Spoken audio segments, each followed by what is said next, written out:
గుంపులు గుంపులుగా జీవిస్తాయి. ఒక్కో గుంపులో దాదాపు 1000 జీబ్రాలు ఉంటాయి. పిల్ల పుట్టిన తర్వాత దాని దగ్గరకు ఏ ఇతర జీబ్రాను రానివ్వదు. తల్లి జీబ్రా తన స్పర్శ, వాసన, స్వరాన్ని గుర్తుపట్టడం పిల్లకు చేతనైన తర్వాత ఇతర జీబ్రాలతో కలవనిస్తుంది. ఇవి గంటకు 40 కిలోమీటర్ల వేగంతో పరిగెడతాయి. పిల్ల జీబ్రాలైతే పుట్టిన గంటకే పరుగులు మొదలెడతాయి. ఇవి నిలబడే నిద్రపోతాయి. జీబ్రాలు తమ చెవులను ఎలా కావాలంటే అలా తిప్పగలవు. ఆ కదలికల్ని బట్టి వాటి మూడ్ని కనిపెట్టవచ్చని అంటారు జీవశాస్త్రవేత్తలు.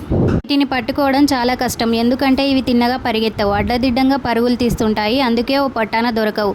ఒకవేళ ఇక దొరికిపోతామని అనిపిస్తే వెనుక కాళ్ళను గాల్లోకి లేపి ఒక్క తన్ను తంతాయి. ఇక అవతల ఎంత భారీ జంతువు ఉన్నా మట్టి కరవాల్సిందే. జీబ్రాల ఒంటి మీద చారలు ఇతర జంతువుల్ని కన్ఫ్యూజ్ చేస్తాయి. ఇవి కనుక గుంపుగా ఉన్నాయంటే క్రూర మృగాలు వేటాడలేవు, గుంపులోంచి ఒక్క జంతువుని పట్టుకోలేవు. చారలు వాటి కళ్ళను అంతగా మోసం చేస్తాయి. ఏ రెండు జీబ్రాల ఒంటి మీద చారలు ఒకలా ఉండవు. గుంపులోని ఒక జీబ్రా మీద ఏదైనా మృగం దాడి చేస్తే మిగతావి పారిపోవు, ప్రాణాలకు తెగించి ఆ మృగంతో పోరాడతాయి, తమ నేస్తాన్ని కాపాడుకోవడానికి ప్రయత్నిస్తాయి.